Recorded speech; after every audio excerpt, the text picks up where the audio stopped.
Impelite! Impelite! Impelite! Sistite! Haec finis mundi natura. Egredimur festinamus ad castra per terram delemus et effugimus. Militais instruit arma!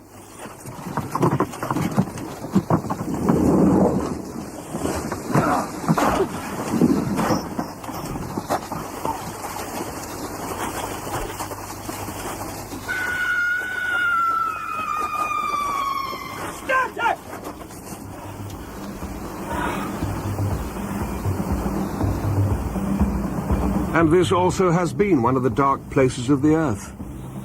Imagine the Romans going up this river, the very end of the world. A sea the color of lead, a sky the color of smoke. They're lost in a wilderness with death skulking in the air, in the water, in the bush. They must have been dying like flies here, the soldiers from Latium. But they were men enough to face the darkness, for here was utter savagery closing around them. But that was 2,000 years ago, Marlow. Surely you're not comparing London with Africa. No. They were conquerors, and for that you just need brute force. It was aggravated murder on a grand scale. What saves us is efficiency. And at the back of it is an idea, and a belief in that idea. Something you can set up, bow down before, offer a sacrifice to. The wind has dropped. We'll have to sit it out here until the turn of the tide. Stood up there, you look like a fine pilot. I'm no sailor. Marlow's your man. Well, I did a turn as a freshwater sailor for a bit. Anyone for a game of dominoes while we wait? I'm happy to watch the sunset over the offing and hear one of Marlow's yarns. I don't want to bother you much with what happened to me personally. But to understand the effect it had on me, you ought to hear how I got out there. How I went up that river to that place where I first met the poor chap. In a way, it changed me.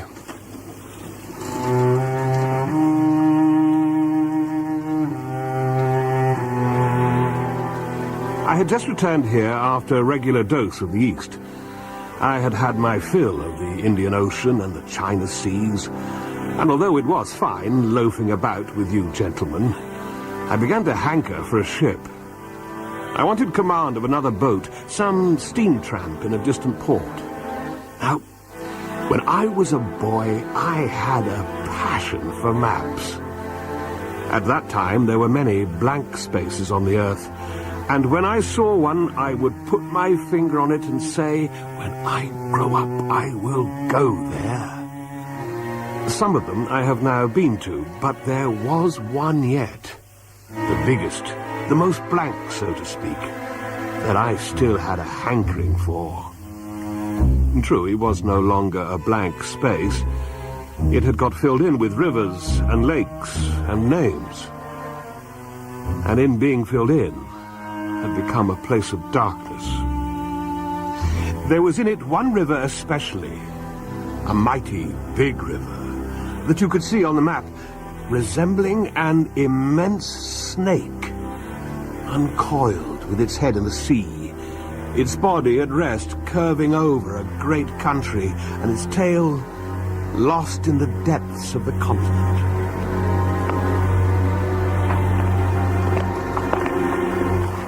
Walking along Fleet Street one morning, I saw a map of the river hanging in the window of a shop.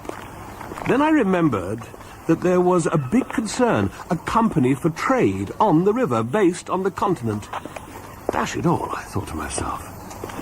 But they can't trade without using some kind of craft on that river. Why shouldn't I get charge of one of their steamboats? As I walked up to St. Paul's, I couldn't shake off the idea. The snake had charmed me. Dear Charles, it'll be delightful. Of course I'll help you, and I'm ready to do anything for you. As it happens, I do know the wife of a very high personage in the company, who is a man who has a lot... I got my appointment with the company, and I got it very quick. They had received news that a captain of one of their riverboats had been killed in a scuffle with natives. This was my chance. It made me more anxious than ever to go.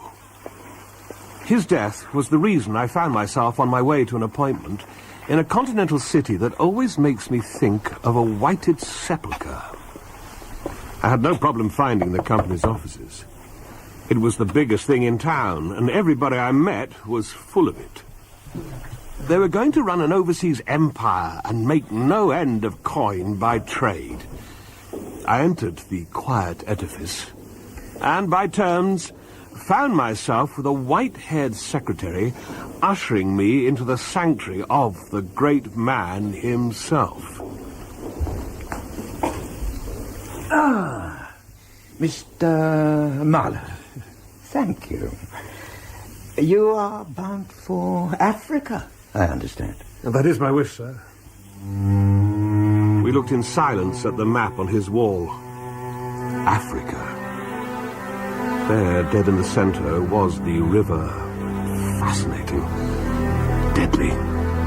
Like a snake. You must see our doctor.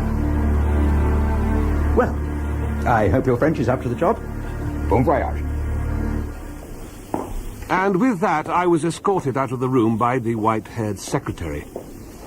He told me in hushed tones that I was not only an employee of the company, but an emissary. A twopenny-halfpenny steamboat captain, some kind of lower echelon apostle sent out there to convert the starving millions. I felt like an imposter. But it also felt ominous. Like I had been let into some dreadful conspiracy. The doctor's examination didn't dispel my forebodings. Good.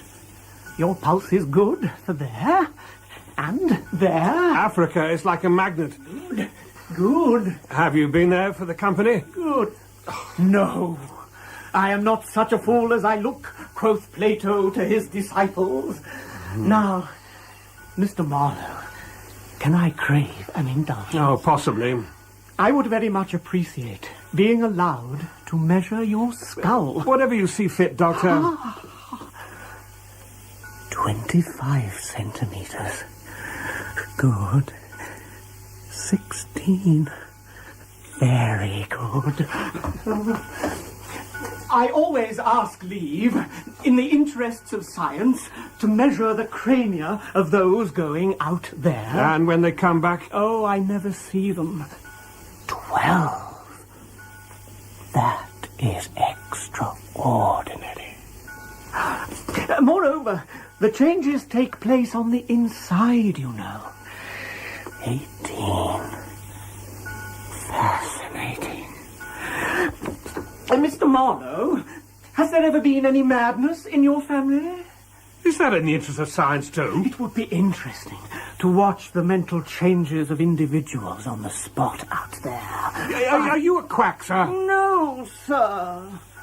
But my position here and my researches are my little share in the advantages my country shall reap from the possession of such a magnificent dependency. The mere wealth I leave to others. Oh, pardon my questions, but you are the first Englishman coming under my observation. Well, I am hardly a typical Englishman. If I were, I would not be talking like this with you. Well, I advise you to avoid irritation more than exposure to the sun, monsieur. Adieu. How do you English say, eh? Goodbye. The odd thing is that I, who used to clear out for any part of the world at 24 hours' notice with less thought than most men give to crossing a street, had a moment of hesitation.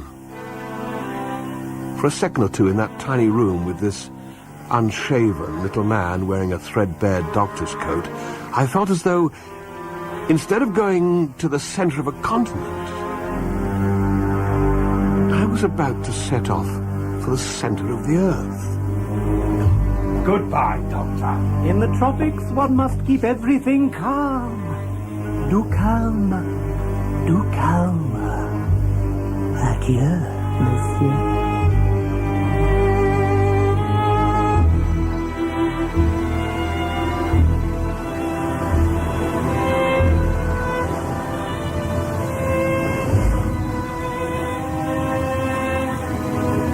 Watching the coast of Africa slip by. The edge of a colossal jungle, so dark green as to be almost black, fringed with white surf, ran straight like a ruled line, far, far away into a blue infinity. The sun was fierce. The land seemed to glisten and drip with steam. It was featureless, empty, monotonous. Only occasionally was this state of death in life broken. Look over there, Marlow. Where? Horizon. See, I get offshore. Good God, she's firing. She's a man of war. French. Look how low she is at water. She's got like a beast. You have a look. What the deuce is she firing at? I can't see anything but jungle. She's shelling the trees. Look at the size of those guns. As we approached her, we could see there wasn't even a shed there where the ship was shelling the jungle. In the empty immensity of earth, sky and water, there she was, incomprehensible, firing into a continent. There was a touch of insanity in the proceeding. We anchored next to her as she swung lazily up and down in the oily swell off the coast. Welcome to the plague ship! Come aboard if you dare! Only 3 dead since sunrise! So, we're getting our own back in this god-forsaken place!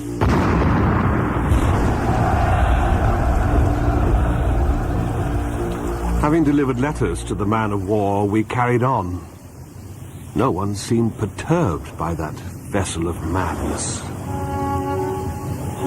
For another month, we travelled south, called at places with farcical names, where the merry dance of death and trade went on, day by day, in a heat like an oven. An air of vague and oppressive wonder shrouded me. I felt like a weary pilgrim amongst hints for nightmares. And then we cast anchor off the mouth of the river itself. And I transferred to a little seagoing steamer that took me to the company's downriver station. Ah, Europe, eh? Yes. I wonder what our lords and masters back there would make of this place. All it is to them is a money pit. Best left unvisited is my guess. Get out of the way, man, you scurvy fool! Yeah! Shooting's too good for these natives. Now, what would happen to those who pay us if they dared to venture up country? I think I'm about to find out.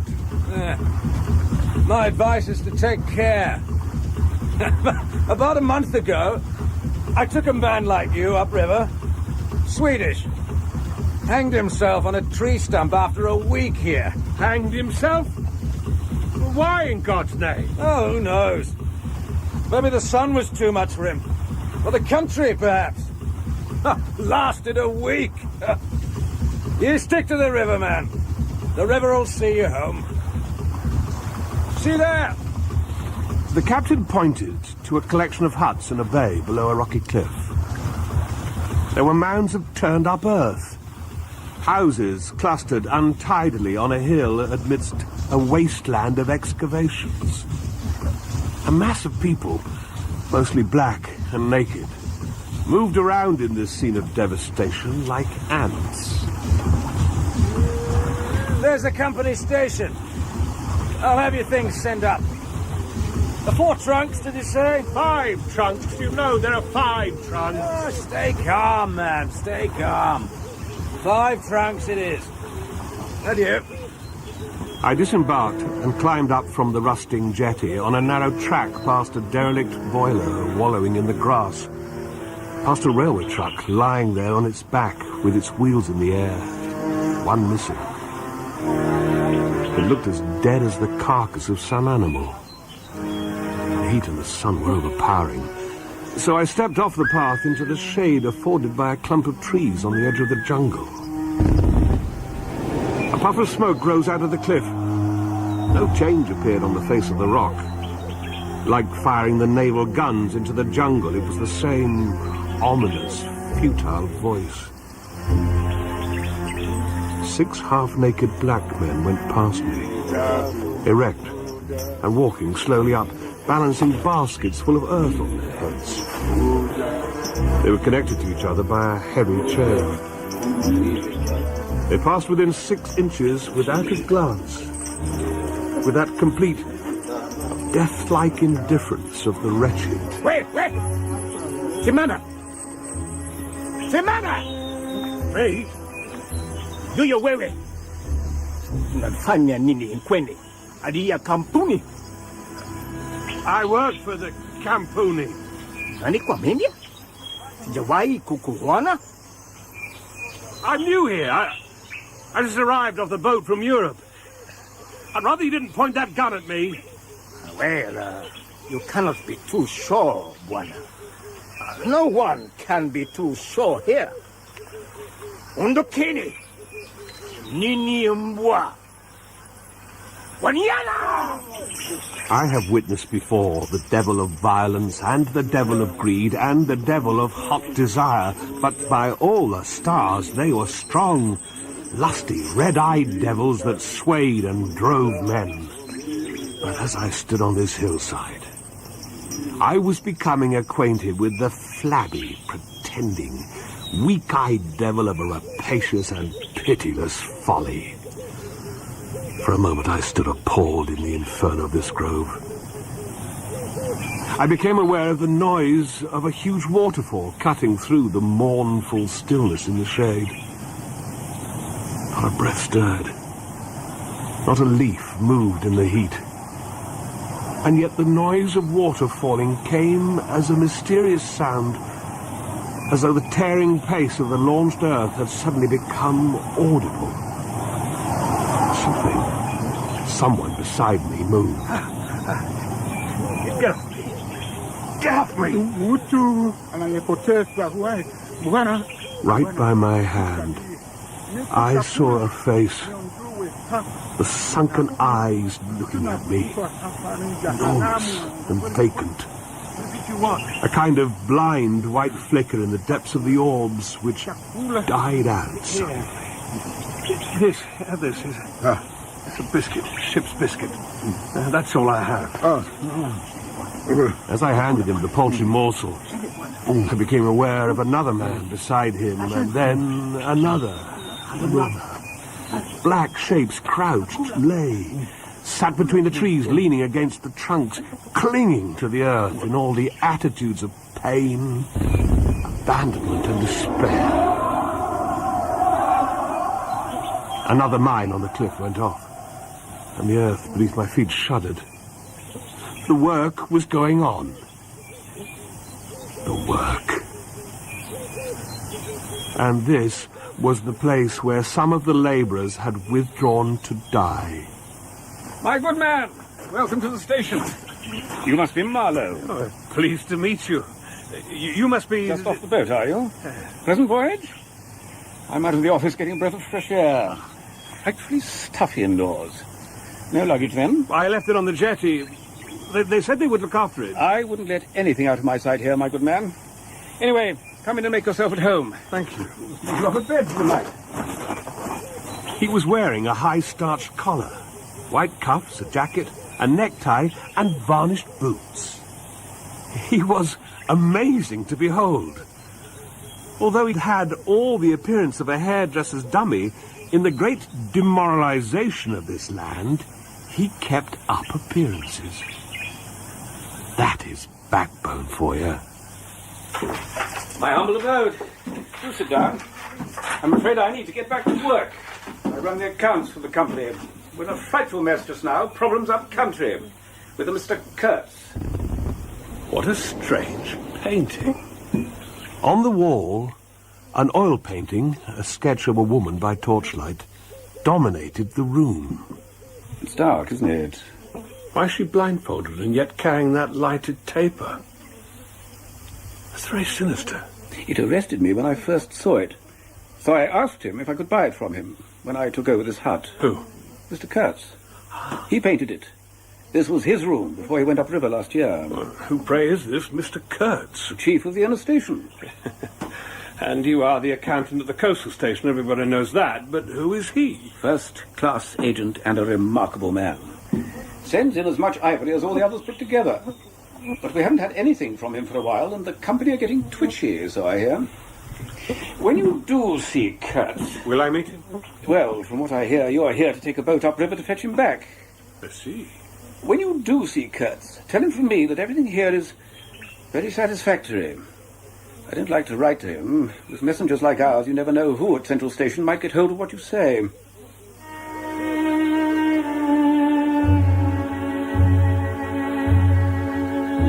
I left that infernal station the next morning in a caravan of 60 men on a 200-mile tramp to the company's main African station. And then we were over the brow of the hill and into another land. We followed a network of paths spreading over the empty grassland, ablaze with the heat. Nobody. Not a hut. The population had cleared out a long time ago. Day after day we marched, with a stamp and shuffle of 60 pairs of feet behind me. Camp, cook, sleep, strike camp, march. Now and then we passed a carrier who had died in harness, lying by the path in the oppressive silence. One night, I heard the tremor of far-off drums, sinking, swelling, vast and faint. After 15 days, we hobbled into the company's central station. The place was on a backwater of the great river, surrounded by scrub and forest, with a pretty border of smelly mud on one side and a crazy fence of rushes on the other three. A first glance at the place was enough to let you see the flabby devil was running that show too. An excitable man with huge black moustaches took me to see the manager. It's all right. We'll get it right in no time.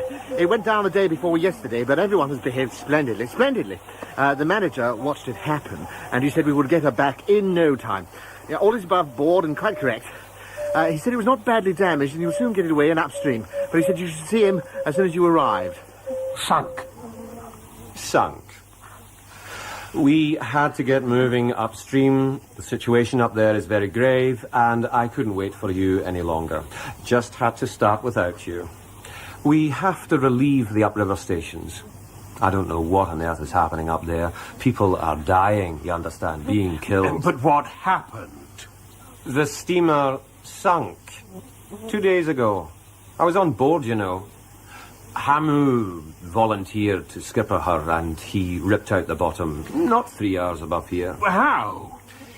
You had better find her and get it repaired. Hamu is a fool. He gets sick. And no one out here should get sick. My first interview with the manager was curious. I'd just done a 20-mile walk in the heat, and he didn't even ask me to sit down. He was commonplace in complexion, feature and manners. He was obeyed, but inspired neither love nor respect. He had no genius for organizing or initiative or order even. He'd worked here for the company for years, and I learned that he got the job of manager because he was never ill. And because he gave nothing away. Because there was nothing inside him. Nothing to give away. We are hearing that upriver things are not as they should be. We're getting reports that our chief agent up there, Mr. Kurtz, is ill. Mr. Kurtz? You've had tell of him? From the accountant in the coastal station. Ah. So they talk of him down there. He is our best agent, an exceptional man. The company cannot do without him. It's a grave situation. God knows what is going on up there. And you want me upriver in a wrecked steamer as soon as it's possible? Ivory. We need ivory. How long will it take you to get to Kurtz? How should I know? Some fool has wrecked my boat. Well, how long? Well, I haven't seen the wreck yet. Months. Months? We need the ivory, Marlow. Without ivory, we are sunk. You've taken forever to get here, and now you're telling me it'll take months? Confound it, man! If you're lucky, from 3 months. And I flung out of his clay hut in a fury. I went to work on salvaging the wreck the next day, turning my back on the station. It was the only way to stay sane. In the tropics, one must keep everything calm. Adieu, monsieur. The boat had a 3-foot gash in her, and we needed to fit a plate across the hull. She rang under my feet like an empty Huntley and Palmer biscuit tin being kicked along a gutter. For weeks and weeks I waited for rivets until the very mention of the word made my blood boil. Nothing happened in that god-awful station, and no one ever seemed to do a day's work. What did it all mean? This station? What were they waiting for? Those confounded agents strolling about like a lot of faithless pilgrims bewitched inside a rotting fence, talking of ivory. The word rang in the air, was whispered, was sighed. You would think they were praying to it. All they wanted was to get appointed to a trading post where ivory was to be had so that they could earn percentages. They intrigued and slandered and hated each other only on that account. But as to lifting a finger, oh no. And outside, the silent wilderness surrounding this cleared speck on the earth struck me as something great and invincible, like evil or truth, waiting patiently for the passing away of this fantastic invasion. And when the wretched rivets arrived from the grove of death by sea, I would get her afloat and up the river and out of here. But instead of rivets, there came a devoted band on donkeys, calling itself the El Dorado Exploring Expedition. They were sworn to secrecy, but seemed to me to be no more than a band of greedy buccaneers. I got the sense that their aim in life was to tear treasure out of the bowels of the earth. Who was paying them, I don't know. But the obese uncle of our manager was their leader. A man who resembled a butcher in a poor neighborhood. I am as harmless as a little child, but I don't like to be dictated to. Am I the manager, or am I not? They ordered me to send him there. I did. And now, look how they're blaming me. It's incredible. Aye, I know. And he asked the company to be posted up here, so as he could show off to everybody as to how it could be done, is what I've heard. He's got too much influence back home. He led me by the nose. Never mind. The climate up here will do your work for you. Is he alone up there? Yes. He sent his assistant downriver with a note saying, clear this poor devil out of the country and don't bother sending me more of that sort. That was a year ago. Oh, what impudence. Doesn't he know who I am? Anything since then? Ivory. Yeah? Lots of it, the best. He sends the best ivory. Well, he's a brilliant trader. How does he get the stuff down here? Fleets of canoes with some scoundrel English half-caste clerk of his in charge. We heard that he had intended to come down himself. But apparently after 300 miles he simply turned round and went back by himself in a small dugout with 4 natives. It's mad. Yes, I fear so. I was overhearing this obviously private conversation as I lay on my boat deck in the midday heat. They certainly didn't realize that I was eavesdropping. What struck me was that for the first time I got a picture of the man they were describing. It had to be Kurtz they were talking about in such hushed tones. The dugout, 4 paddling savages, the lone white man turning his back suddenly on his headquarters, on relief, on thoughts of home, and then setting his face towards the depths of the wilderness. The scoundrel half-caste told us that he was very ill, and that he had recovered imperfectly, whatever that means. I sent him packing. Anyway, since then we've heard nothing but rumours. Strange rumours. What's happened to trade? Who knows? Some pestilential trader there has been snapping up ivory from the natives. Get him hanged. Aye. Why not? Dutch or Russian, I hear. Scoundrel. Anything goes in this god-forsaken country. It's not so much the trade. The danger is in Europe. Our masters. That's why I want to go up country with this Marlow chap.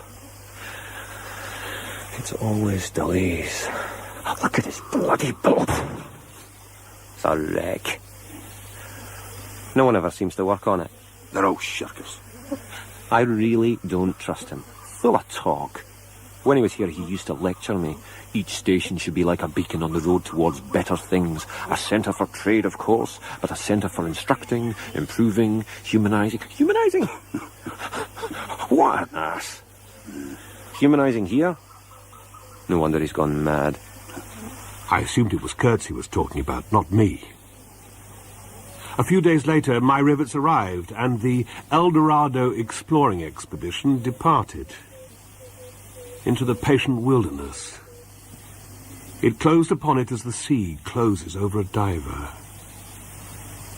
Long afterwards, the news came that all the donkeys were dead. I know nothing of the fate of the less valuable animals. They, no doubt, like the rest of us, found what they deserved out there. I did not inquire.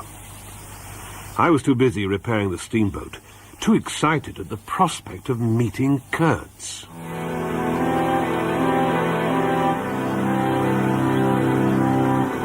Going up that river was like travelling back to the earliest beginnings of the world, when vegetation rioted on the earth, and the big trees were kings.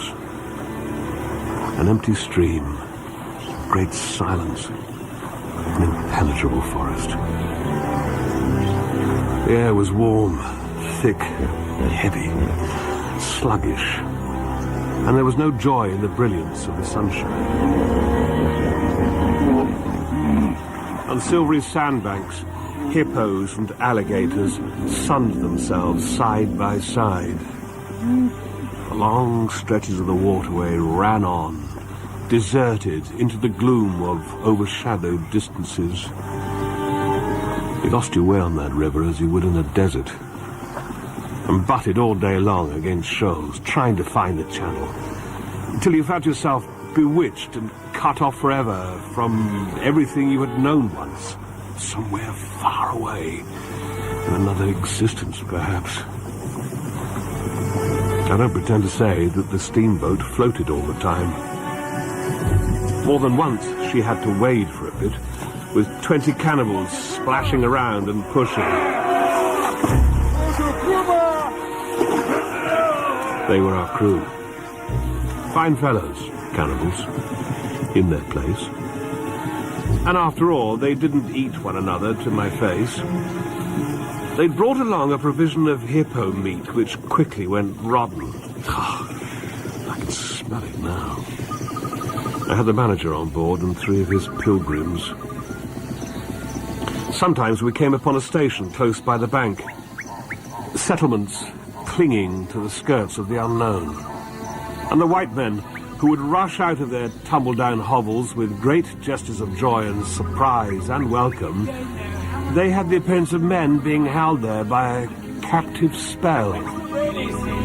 The word ivory would ring in the air for a while. And then on we went again into the silence, along empty reaches, round the still bends, past millions and millions of trees, massive, running up high, and at their foot, hugging the bank against the stream, crept the little begrimed steamboat, like a sluggish beetle crawling on the floor of a lofty portico. Made you feel very small. And so we penetrated deeper and deeper into the heart of darkness.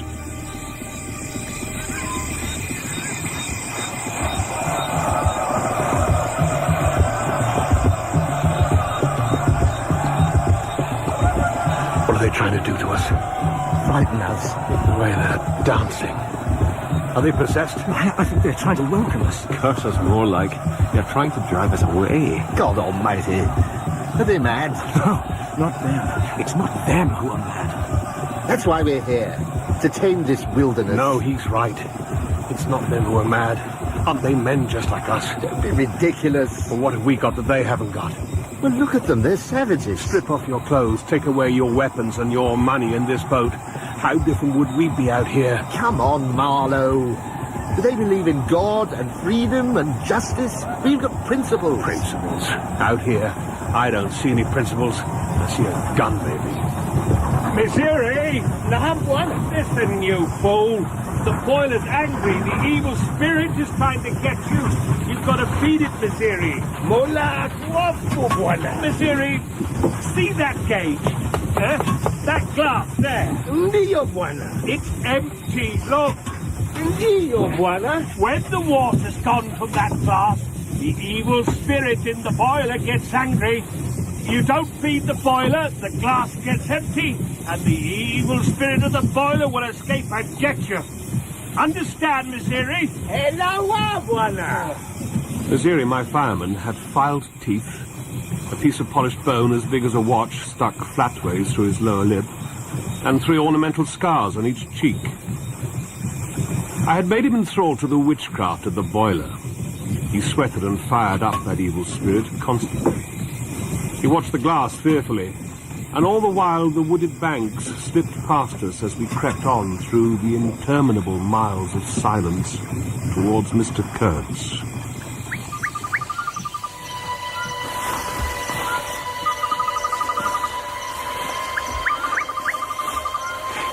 There's a sign here. Maybe a trap. Look, they must have left in a hurry. There's a fire laid. And there's a flag still raised. What flag is it? It's just tatters. Wood for you, hurry up. Approach cautiously. I can't read the signature. It's not Kurtz. The name is too long. I don't recognize it. Hurry up, approach cautiously. But where? Up the river? We haven't exactly been cautious, old chap. Something's wrong, and I guess it's upriver. What's the point in writing something if no one can understand you? Imbecile. But who? Very nice to leave us a stack of wood. I can only see about 1 million trees from here. Look in here.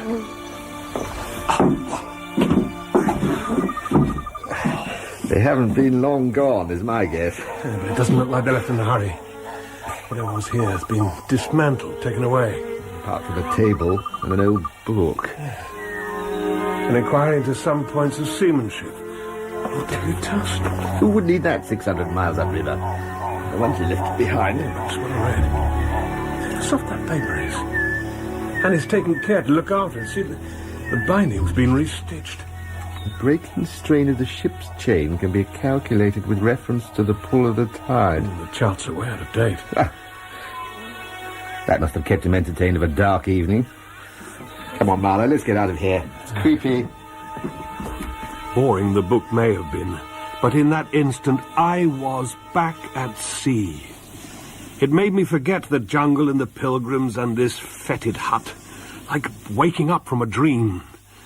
There was a delicious sensation of having come across something unmistakably real. There's notes scrawled all over it. Good God, they're in cipher. Why lug a book like this into here of all places and make notes in cipher? Marlow, let's get out of here. Let's move, Marlow. Because night was falling, caution was the word, and I brought up the boat in the middle of the stream. The reach was narrow and straight with high sides, like a railway cutting. The dusk came gliding into it long before the sun had set. The current ran smooth and swift, but a dumb immobility sat on the banks. The living trees, lashed together by creepers, might have been changed into stone. It was not sleep, more like a state of trance, or death.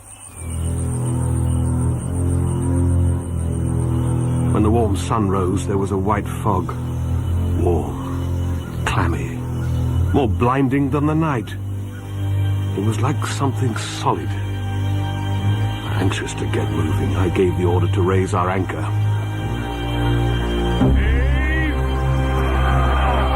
Heave! Heave!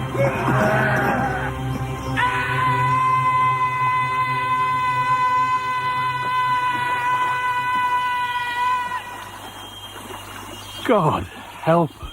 We'll all be butchered in this fog. Inatoka wapi? Hold the chain in short. We need to be ready to move at once, if needs be. I looked out into the fog. How long would it last? Getting to this Kurtz, grubbing for ivory in the wretched bush, was beset by as many dangers as though he'd been an enchanted princess sleeping in a fabulous castle. Will they attack? I don't think so.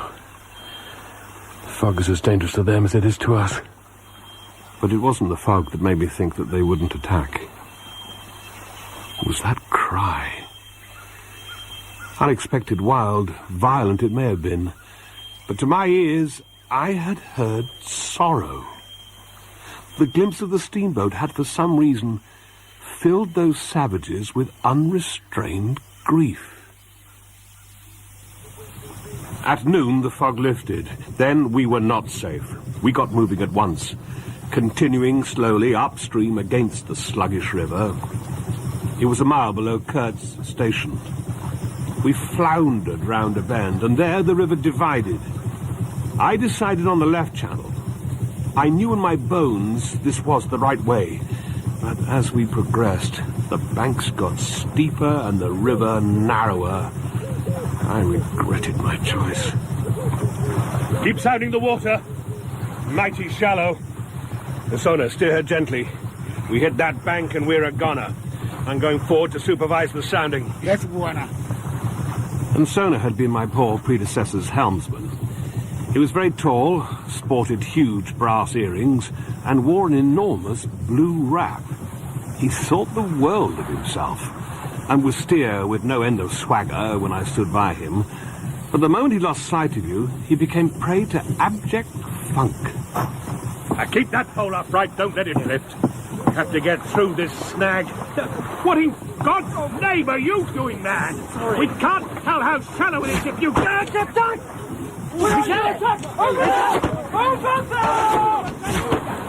Sonar, keep her steady. Stop dancing your phone! Get this thing shut! Sonar, keep her steady. Stand still! Steer! No, right then! Right then! How but you imbecile! Now we're heading for the like that!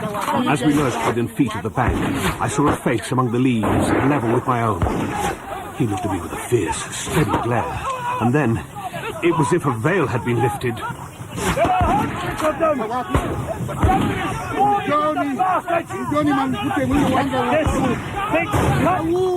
Keep quiet, Sonia, we'll get hit now. Soda, steer. Keep that shutter closed and... Are you mad? Put that rifle down and steer. Out of the way, you imbecile. Bloody well steer. No. You're steering right into the I gotta get into deep water or we're done for. Oh, shut up, man!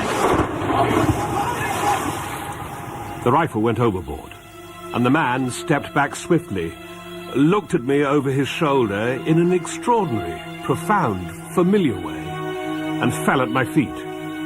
The side of his head hit the wheel twice, and the end of what appeared to be a long cane clattered onto the deck. It looked as though, after wrenching that thing from someone on the bank, he had lost his balance in the effort.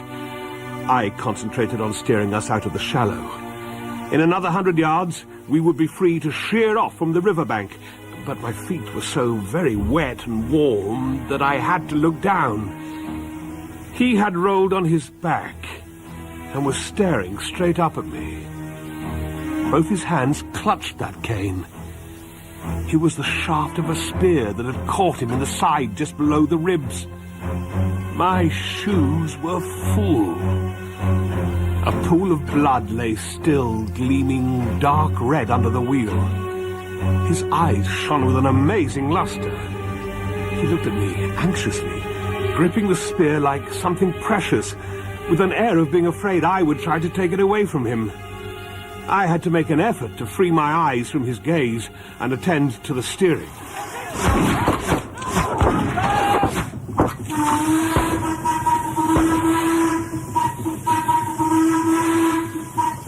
The manager sends me to tell you. Good God. What happened to Insona? We two whites stood over him, and his lustrous, inquiring glance enveloped us both. I declare it looked as though he would presently ask us a question. But he died without uttering a sound, moving a limb, twitching a muscle. He merely frowned. That frown gave to his death mask an inconceivably somber, brooding, menacing expression. Can you steer? Well... Go here. Hold the wheel. Like that. Just keep her steady. To tell you the truth, I was morbidly anxious to change my shoes and socks. He's dead. No doubt about it. Sona is dead. Now, you steer. If only he had left the bloody shutter alone. Fool. And no doubt either that... Hear that man now, Mr. Kurtz. It's all over. There! We're too late. Too bloody late. He is dead. Steer! I couldn't have felt more lonely, more desolate. It wasn't the Sona's death. He had been at my side for months now. He steered, and I looked after him. We were partners. And now the bond was broken, but it wasn't that. The loss I felt then was if I had missed my destiny. I guess you, sitting there, half an ear to my story, at your desk, in your car, half wondering about what you will be doing next week at work, or whatever, must think me and my story absurd. Absurd be damned. What could you expect from a man who has just flung overboard a pair of new shoes? I was destroyed by the idea of having lost the privilege of listening to the gifted Mr. Kurtz, the bewildering, illuminating, the most exalted and most contemptible Mr. Kurtz. I had come to the heart of this impenetrable darkness for nothing. Of course, I was wrong. The privilege was still waiting for me. Oh, I heard more than enough then, and I was right. It was his voice, not his deeds, that struck me. He was very little more than a voice. That's my memory of him. I heard him, this voice, other voices, the girl's voice. Have I mentioned her? Curtis intended. Well, she's out of it completely. The women should be out of it. We must help them to stay out of this world. All of them, all of this, is so little more than voices, jabbering voices, silly, atrocious, sordid, savage, mean, without any kind of sense. Mr. Marlow, Mr. Kurtz, welcome to my station.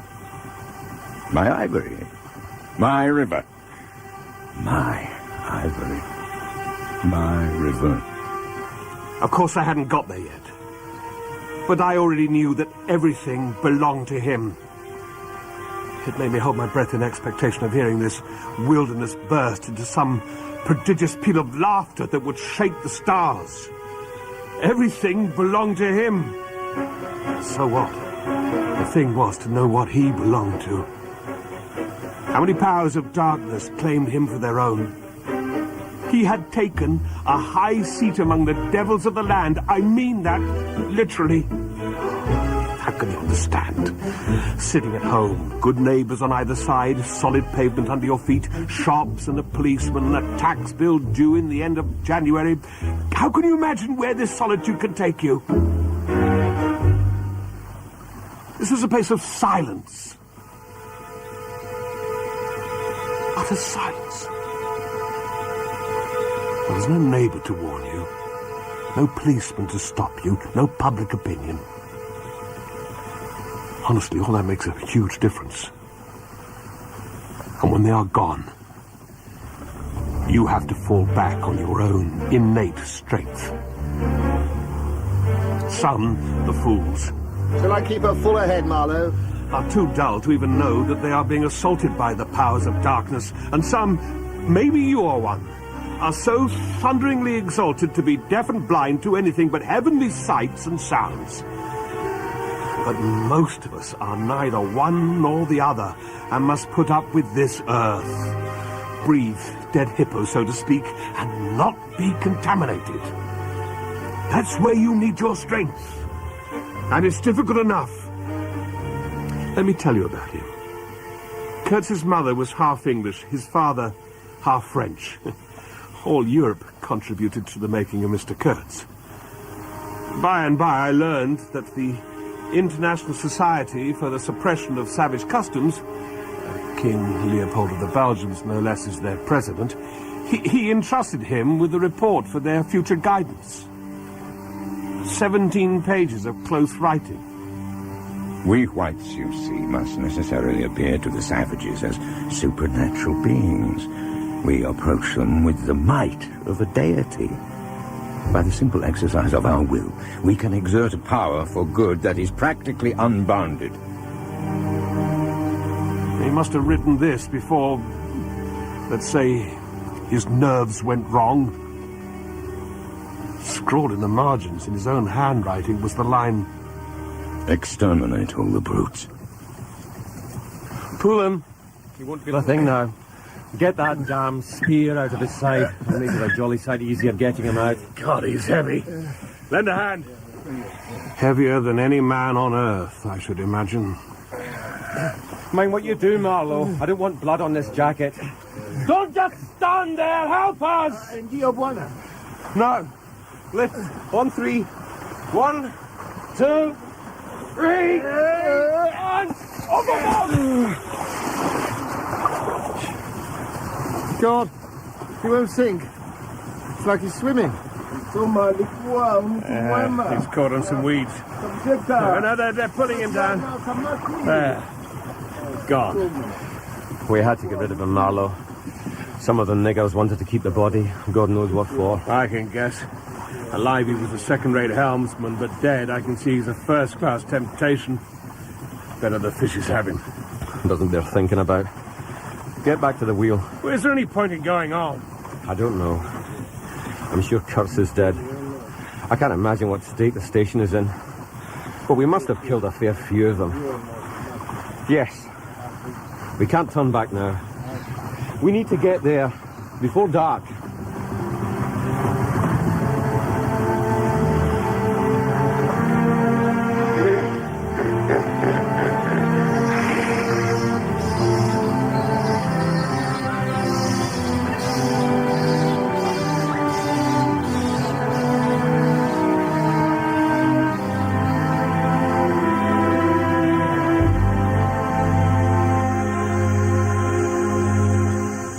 There she is! Station ahoy! Half a mile up on the left! We don't want to advertise our arrival. Give me the glasses. Let me see what's left. Well? The building is in ruins. Holes in the roof. But it doesn't look like it's been ransacked. Just disused. It's very ornate. There are poles in front with white carved balls. You take a look. It seems deserted. God. No. I'm sure I can see shapes moving in the jungle around. The compound seems deserted. It looks like it's been that way for a long time. Hey, there's a white man. He's waving at us. Come along! It's all right! We've been attacked! You're safe here! Come along, it's all right! I am glad! He looked most singular, like a harlequin. His clothes were covered in patches of yellow, blue, red, patches on the front, on the back, on the elbows, on his knees. He wore colour binding round his jacket, scarlet piping on his trousers, and all of it was done most beautifully. I'm glad you came. I don't like it. There are natives up there in the bush. They're simple people, they won't hurt you. They just attacked us. I know, it took me all my time to keep them off. But you said we were safe. Oh, they mean no harm. Not exactly. A good screech from your steam whistle will send them running. Yeah, so we found out. Are we in time? He's up there, waiting for you. Guard the boat, Marlow. We'll investigate. Your pilot house is a mess. Needs a clean-up. What happened? Your friends attacked us. Do you talk with Mr. Kurtz? You don't talk with him. You listen to him. But now he's, are you English? Yeah. Are you? Russian.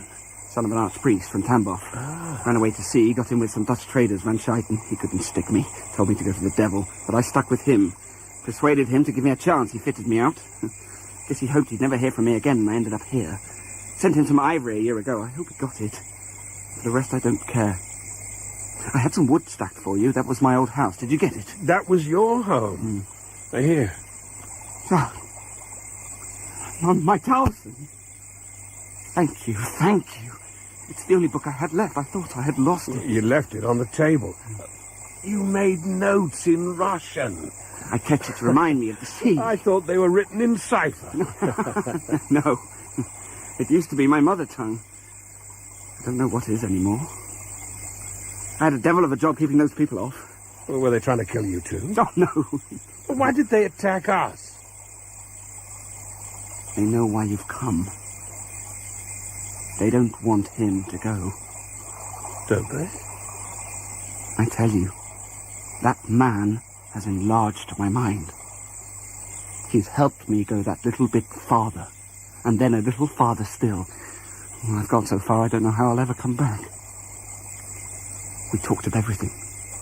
I forgot there was such a thing as sleep. Night after night, everything. And then you see things. But then he'd go away for long periods. I nursed him through 2 illnesses, but most of the time he was away, wandering alone far into the depths of the jungle. I'd wait for him to return, but...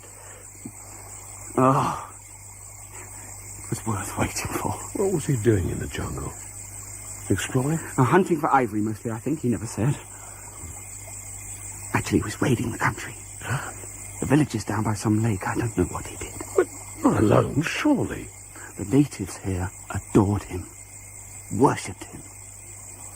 What can you expect? He came to them with thunder and lightning, you know, and they had never seen anything like it, and very terrible.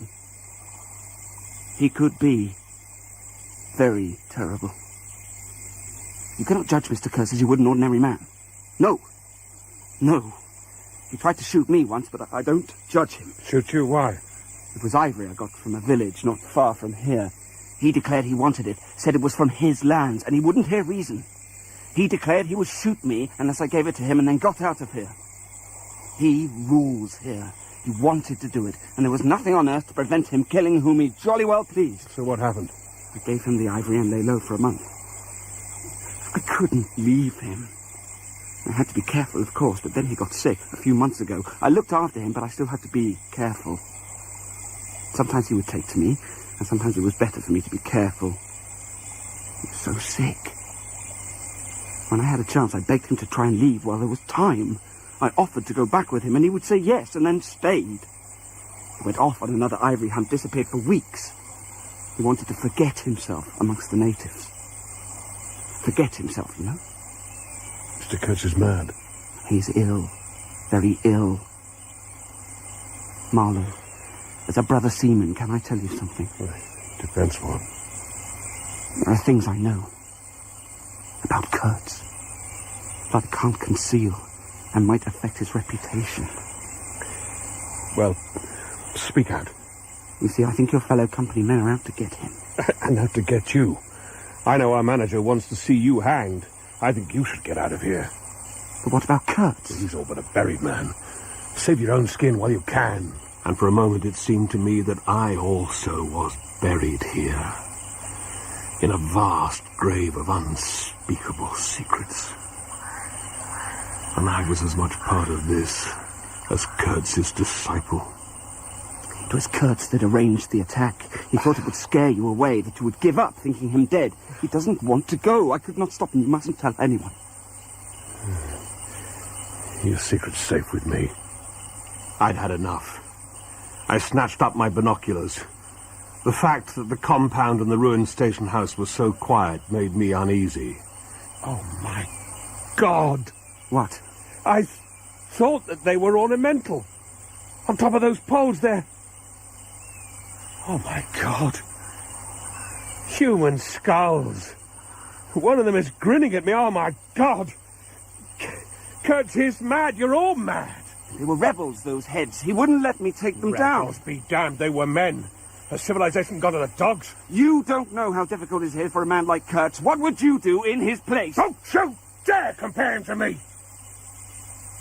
To that outrage. You're all polluted. Degraded and as bad as he is. Don't even try to defend him. Rebels. You don't understand what happened. All I've been doing is trying to keep him alive. I've had no hand in any of this. There has not been a drop of medicine or decent food for months. You abandoned him, all of you. A man like him with such ideas, shame on you! I haven't slept for the last 10 nights. You should get out of here before they lynch you.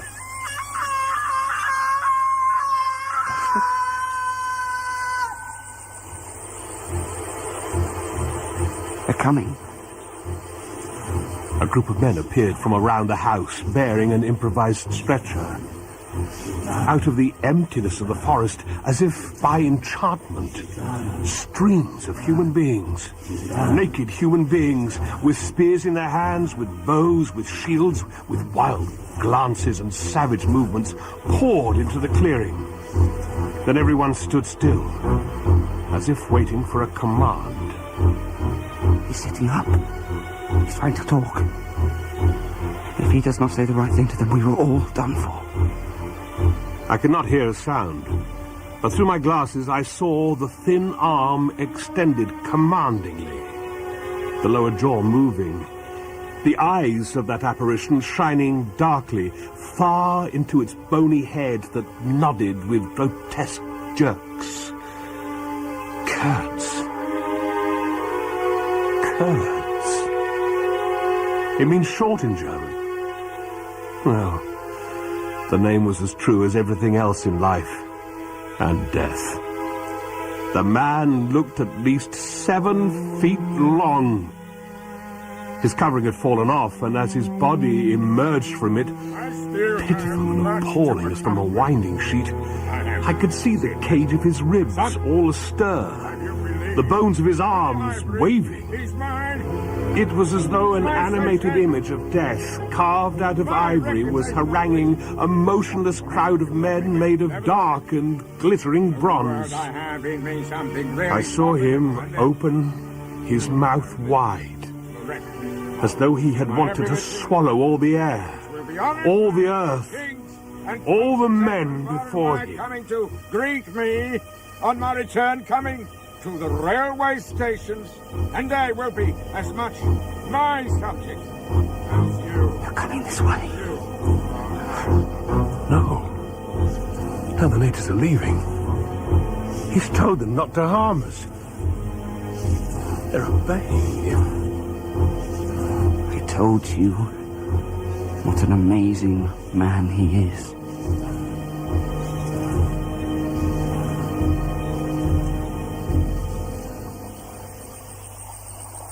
They carried him down to the steamboat and placed him in a small cabin. We had brought up country his belated correspondence, and the most striking thing about the tiny cabin as I entered was the mess of torn envelopes and letters that littered his bed. His hand roaming feebly amongst these papers. He looked straight at me and rustled one of the letters. Marlow, I am glad. The voice. I had heard that bewitching voice. Someone had been writing to him about me. Those special recommendations were turning up again.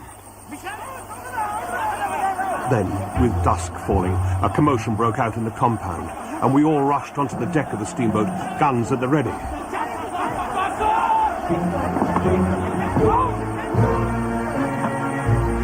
The woman walked along the shore with measured steps, draped in striped and fringed cloths, treading the earth proudly. She carried her head high. Her hair was done in the shape of a helmet. She had brass leggings to the knee, wire gauntlets to the elbow, innumerable necklaces of glass beads on her neck. She glittered and trembled with these bizarre charms, the charms of witchcraft. She stopped in front of our boat and looked at us without a stir, and, like the wilderness itself, with an air of brooding over an inscrutable purpose. Then she made a step forward.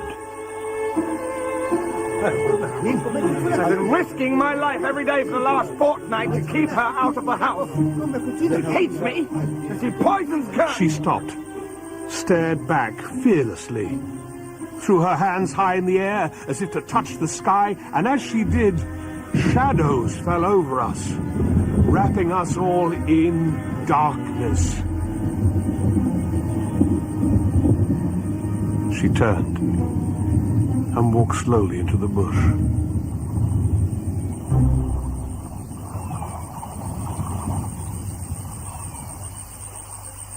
You must save me. Save the ivory, you mean to tell me. I've had to save you. You're interrupting my plans. Now, sick. I'm not so sick as you'd have me. Never mind. I'll carry my ideas out yet. I will return.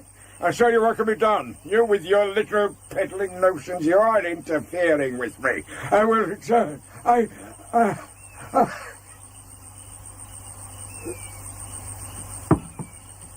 He is very low. We've done all we possibly could for him. But there's no disguising the fact that Mr. Kurtz has done more harm than good to the company. He did not see that the time was not ripe for this kind of vigorous action. I fear this district may be closed to us for some time. It's deplorable. Trade will suffer, and this is the best place in Africa for ivory. His method was unsound. His method was unsound. Undoubtedly. I call it no method. It's barbarism. I anticipated this. She was a complete want of judgment. It is my duty to point this out in the proper quarter and take steps. Oh, I'm sure you can write a report that would damn him through and through, but I had to tell you that I think Kurtz is a remarkable man. The manager turned his back on me. My hour of favor was over. I found myself lumped with Kurtz as a partisan of methods for which the time was not ripe. I was unsound. This was compounded by the fact that as night fell and we turned in, Kurtz entrusted a whole sheaf of letters, which the manager had his eye on, to my safekeeping.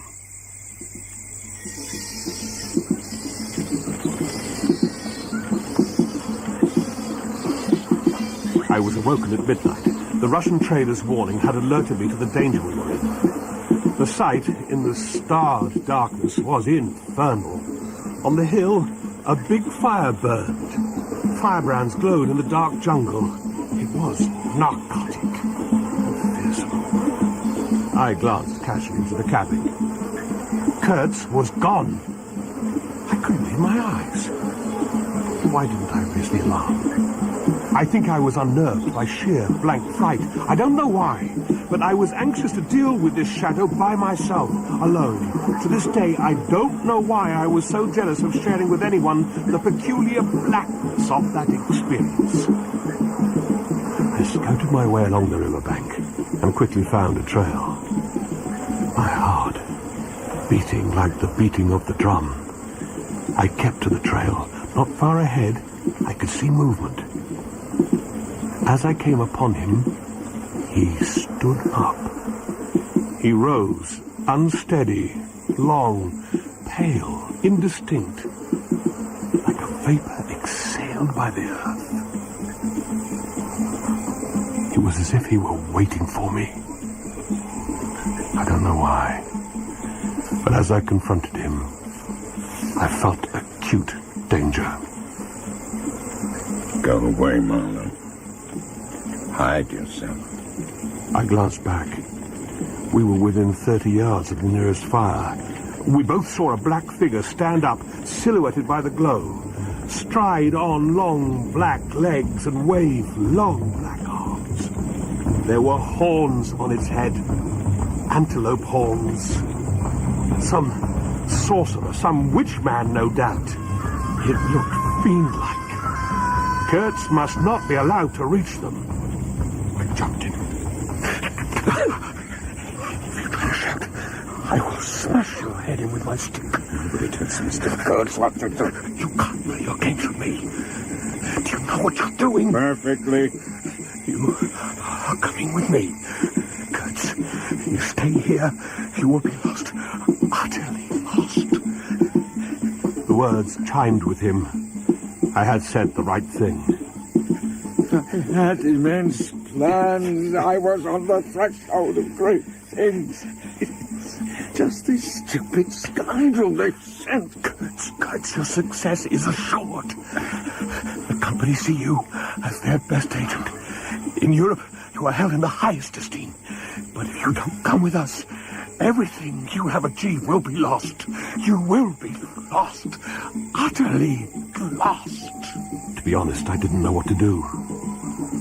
What appeal could I make to a man in his exalted and incredible state of degradation? He had kicked himself loose of the earth. Confound the man. He had kicked the very earth to pieces. I talked with him all night long of everyday things. We used common everyday words, but what meaning did they have? It was like talking in a dream. We used the phrases spoken in nightmares. If anybody has ever struggled with a soul, I am that man. I wasn't arguing with a lunatic either. Believe me or not, his intelligence was perfectly clear, concentrated with terrifying intensity upon himself. But his soul was mad. But I said the right things. He came with me back to the steamboat. He knew he was lost, and needed telling that by me. I was possessed by Kurtz.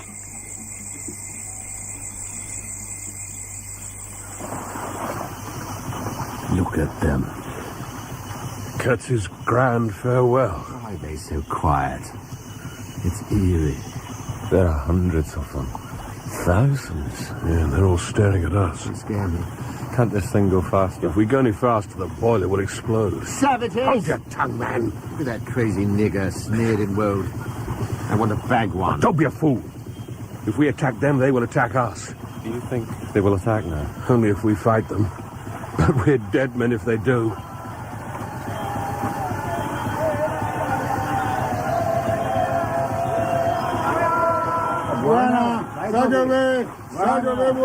Good God! They're saying goodbye to him.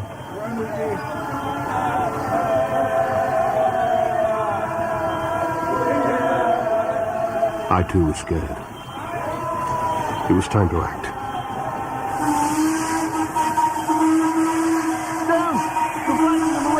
Exactly! They're sitting targets for you fools with guns, and I'm not going to let you have your fun. Let them run, as long as they don't run at us.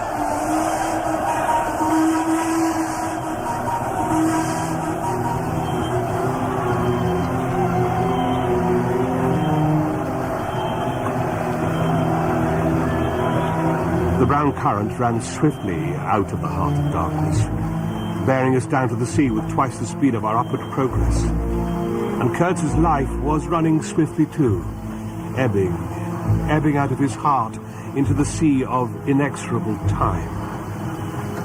I was ignored by the manager, looked on with disfavor by the pilgrims. I was, so to speak, numbered with the dead. Taking a fancy to it. My space. Kurtz, lying in the pilot house next to me, discoursed. The wastes of his weary brain were haunted by shadowy images now. Images of wealth and fame. My intended. My station, my career, my ideas, on and on, rambling, incoherent, but enfolded with the dying throe of his magnificent eloquence. And all the while, I piloted the steamboat through the monotonous bends and reaches of the river. Close the shutter! I can't bear to look at the forest. Whatever you say. But I will wring its heart yet. His was an impenetrable darkness. I looked at him as he peered down at a man who was lying at the bottom of a precipice where the sun never shines. I am lying here in the dark, waiting for death. Nonsense. It was night, and a candle stood not 1 foot from his face. I looked at him. I saw on that ivory face the expression of ruthless power, of craven terror, hopeless despair. Did he live his life again in every detail? Desire, temptation, and surrender during that final moment of complete knowledge? Suddenly he cried out, The horror.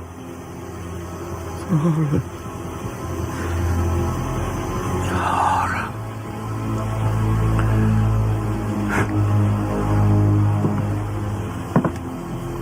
I took no notice of him. Blew out the candle and went to join the pilgrims for supper.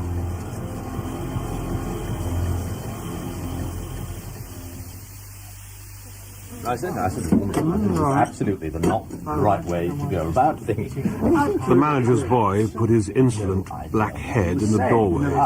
What is it, boy? I said, Mr. Kurtz. He dead.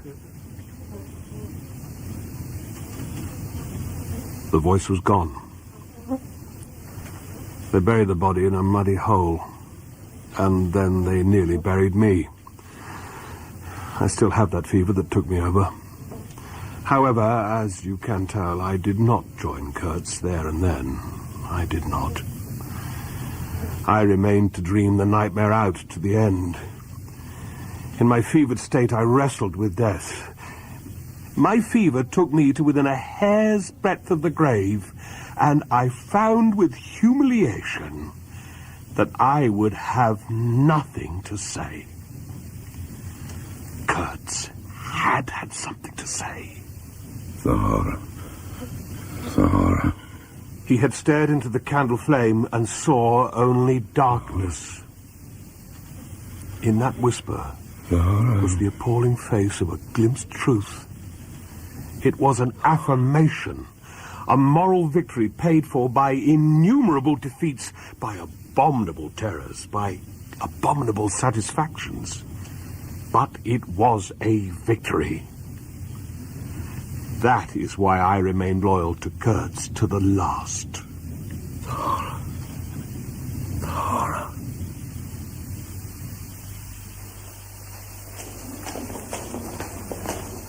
No, they did not bury me.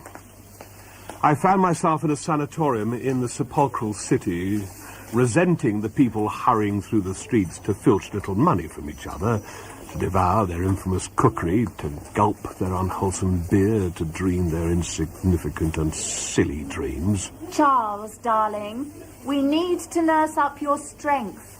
It wasn't my strength that needed nursing. It was my imagination needed soothing. And still they went on about Kurtz. There are certain documents pertaining to the late Mr. Kurtz that the company would very much like from you. We understand he entrusted his papers to you. He entrusted them to me, as you seem to know, and with me their stay. I must protest. The company might be forced to take legal steps. Legal steps be damned. You can have this.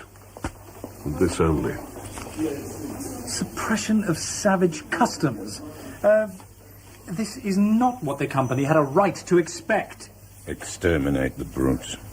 Expect nothing else. There was the making of an immense success for him as a musician. I beg your pardon? He was a great musician. What exactly did your cousin do? He was a universal genius. Oh, as I thought. Good day to you, sir. Oh, undoubtedly he should have been in politics. On the popular side. Couldn't write to save his life, but goodness, how that man could talk. He electrified large meetings. You see, the man had faith. Don't you see? He had faith. He could get himself to believe anything. Anything. He would have been a splendid leader of a political party. Which party?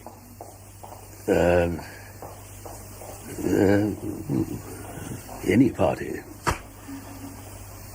I gave him the famous report for publication if he thought fit. Thus, when he departed with his plunder, I was left at last with just a slim packet of letters and a portrait of the girl, the intended. And now that I was getting better, I decided to return them myself. All that had been Kurtz had passed out of my hands. His soul, his body, his river station, his plans, his ivory, his career. Here remained only his memory and his intended, and I think I wanted to give that up too. I don't know, I can't tell. But I went.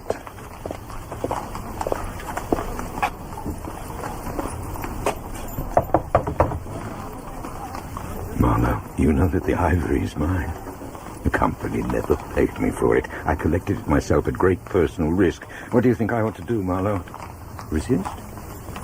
Should I ask her? Miss Lapotaire is expecting me. The dusk was falling. I had to wait in a lofty drawing room. It was lifeless. The grand piano in the corner reminded me of a sarcophagus. I want no more than justice, Marlow. Mr. Marlow, I had heard you were coming. As we shook hands, such an awful look of desolation came upon her face. Kurtz had died a year ago. For her, he had died only yesterday.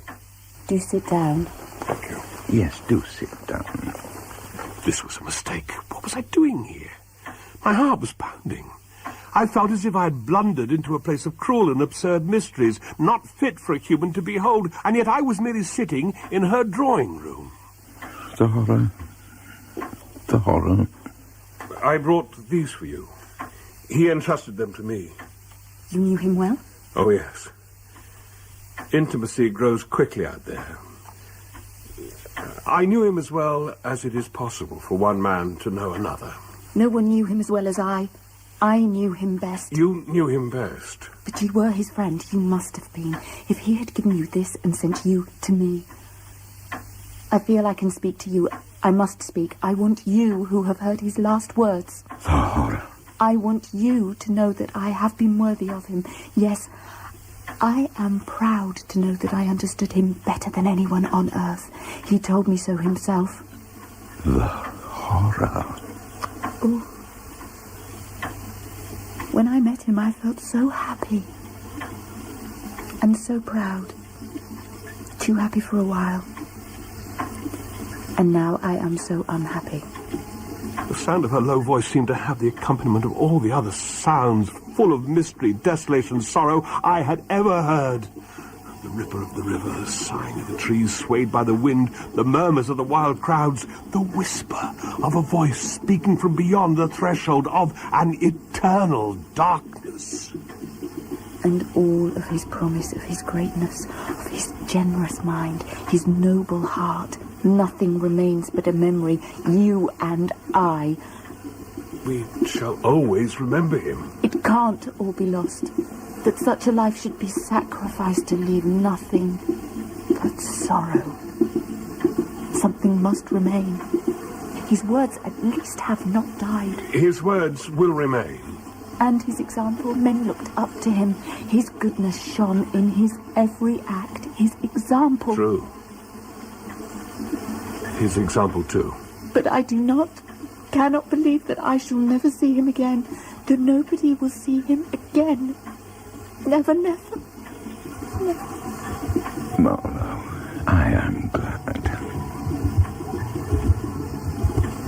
His end was in every way worthy of his life. And I was not with him. We did everything that could be done. He needed me. I would have treasured every sigh, every word. Close the shutter, Marlow. I can't bear to look at this. Every word. I heard his very last words. Repeat them. I want something to live with. I was on the point of crying at her. Don't you hear them? The dusk was repeating them in a persistent whisper all around us, in a whisper that seemed to swell menacingly like the rising wind. His last words. For me to live with. The last word he pronounced was... The horror. The horror. Your name.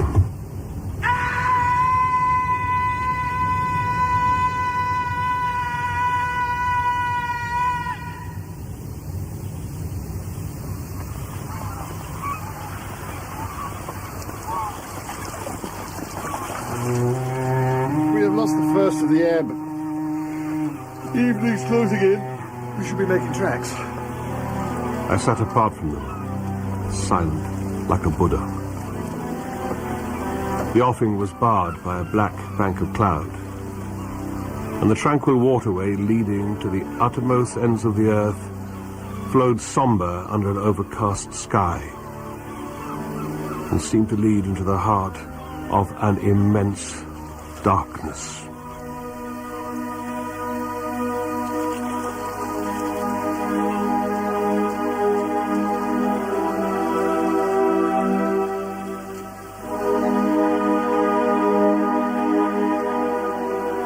Joseph Conrad's Heart of Darkness was adapted for radio by Jeremy Howe. Marlow was played by David Calder, Mr. Kurtz by Bill Wallace, the company doctor by John Webb, the steamboat captain by John Telfer, and the helmsman by Yemi Goodman Ajibade.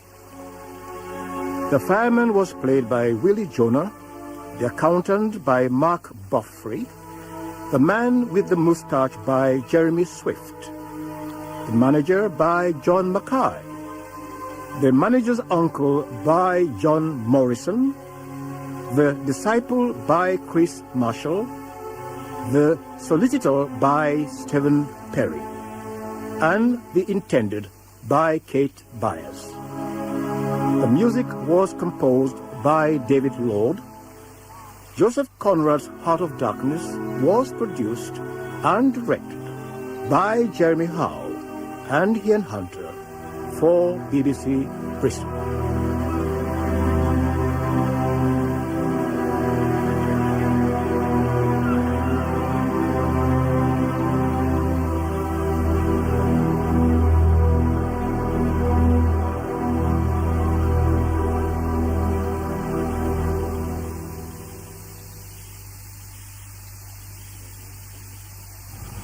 Well, here on BBC Radio 3, coming up in just over a minute's time, Choirworks. This world is endless, so wide. sober, but somehow I'm still lost in you.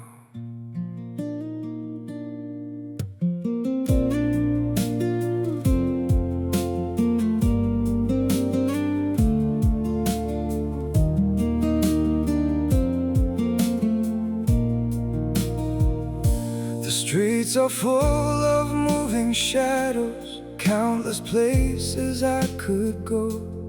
City shining, people passing, yet I still feel so alone. Every road keeps leading nowhere, every sky feels cold and blue. In this world so vast and open, I'm still lost in missing you. The world is wide, so wide before me,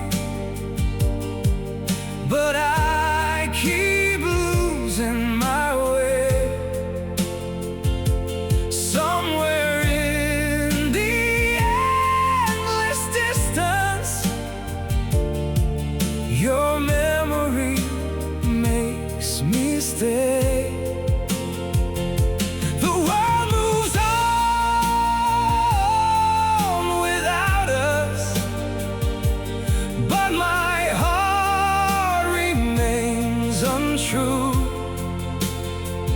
For no matter where these feet may wander,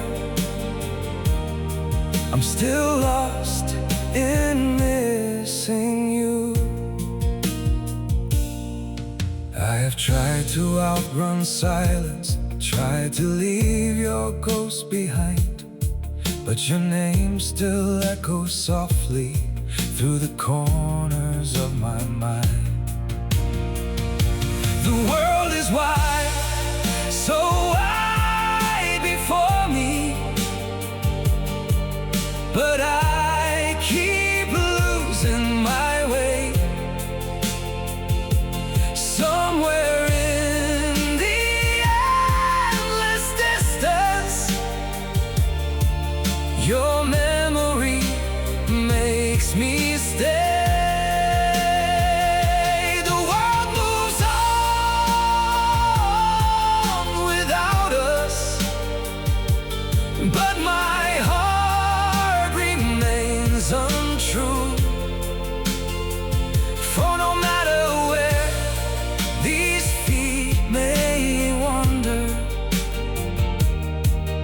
Still lost in missing you.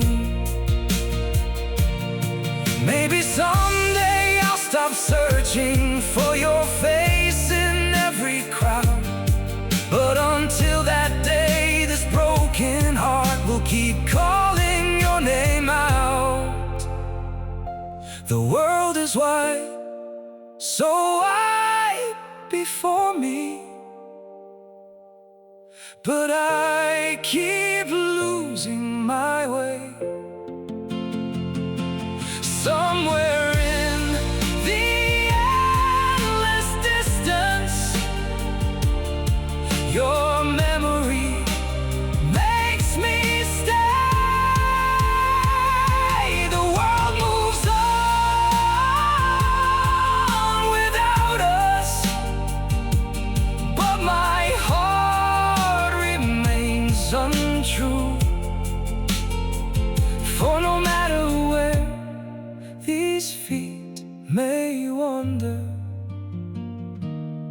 I'm still lost in missing you.